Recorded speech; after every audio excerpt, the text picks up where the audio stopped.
comment démarrer une réunion pour pouvoir garantir un maximum qu'elle se passe bien, parce que ce qu'on veut dans les réunions, c'est qu'elles soient efficaces, qu'on sache prendre des décisions et que l'équipe soit finalement heureuse d'avancer.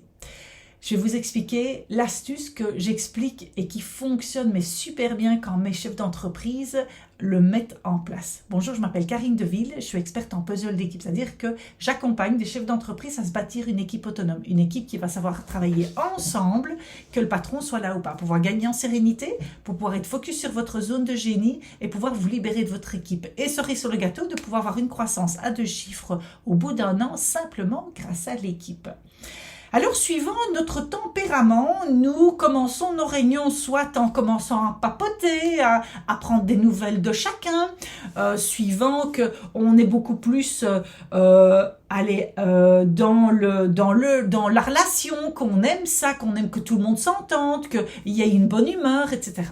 Donc ça, il y a certains profils qui sont comme ça. Il y a un autre profil qui est plutôt, on s'assied, on démarre, on discute des projets et il y a une cadence qui doit se mettre, on est là pour bosser. Et donc ça, c'est une autre partie de mes clients sont plus dans cette tendance-là. Alors je répète toujours bien, c'est une tendance, vous n'êtes pas que l'un ou que l'autre, mais vous pouvez remarquer que quand vous démarrez votre réunion, il y a sûrement une tendance que vous avez de façon assez majoritaire d'aller soit vers cette bonne ambiance, cet humour, etc. Et le fait que tout le monde soit heureux d'être là et de prendre des nouvelles. Et de l'autre côté ok, mais on est là pour bosser, quoi. On va faire ce qu'il est.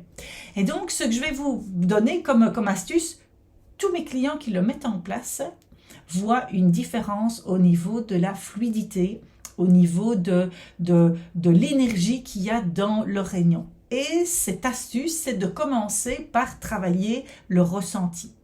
Alors pour ceux qui sont dans le relationnel, que je disais au début, vous allez me dire, mais c'est ce que je fais finalement. Oui et non, c'est-à-dire que vous allez mettre du relationnel, mais cadré, structuré.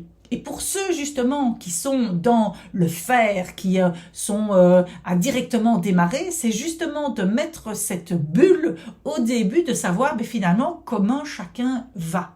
Et donc on peut utiliser, et ça répond, je vais finir quand même mon idée, et ça répond finalement à vous, à une structure que vous voulez avoir. Et donc on va aller chercher ce qui est bon dans les deux manières de fonctionner, et on va faire un « et », c'est-à-dire un « plus ».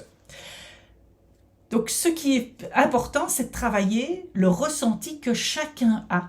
Comment est-ce que je me sens? Dans quelle énergie est-ce que je suis quand je démarre cette réunion? Et donc, il y a plein d'outils. Ça peut être une météo intérieure, donc d'avoir différents smileys. Ça peut être un arbre à personnages, c'est-à-dire on a des personnages, on a des personnages qui sont sur un arbre et qui ont différentes positions pour pouvoir parler justement mais comment je me sens pour démarrer cette réunion? Les personnes, quand elles viennent au travail, elles viennent faire quelque chose, viennent travailler, elles viennent également pour partager des choses avec les autres. Et ça, c'est super important. Alors, vous allez me dire, oui, Karine, je peux mettre ça, mais qu'est-ce que ça va faire? Alors, il faut que ce soit régulier.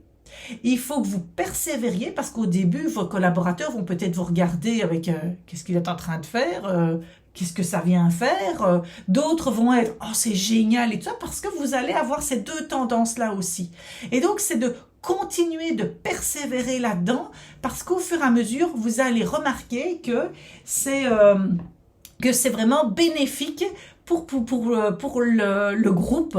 Le groupe, vous allez voir qu'il va commencer à beaucoup plus partager ses ressentis, oser justement de communiquer avec beaucoup plus d'authenticité et de vrai, et que ça va participer à cette cohésion qui est nécessaire pour pouvoir avoir des réunions qui sont efficaces. Voilà l'outil que dont je voulais vous parler. Naturellement, il faut que vous puissiez vous sentir à l'aise là-dedans. Et quand on ne se sent pas à l'aise, il faut pouvoir le dire également à ses collaborateurs, de dire, voilà, j'ai envie de tester cet outil, je ne sais pas si ça va fonctionner, j'ai envie de le tester pendant X semaines et de voir avec vous comment ça évolue, qu'est-ce que ça vous fait, etc.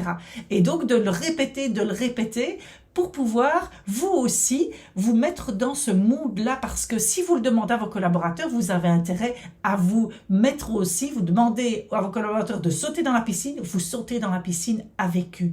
Et donc, ils vont vous voir de manière beaucoup plus humaine également, de manière beaucoup plus authentique, et ça va créer des connexions, et on sait très bien que les connexions, le lien d'appartenance, les liens sociaux, ça décuple la motivation des collaborateurs. Voilà, j'espère que cette vidéo vous aura apporté de la valeur, que vous y trouverez le nouveau départ de vos réunions. En tous les cas, faites-moi du feedback ici en dessous pour me dire comment justement comment ça a marché.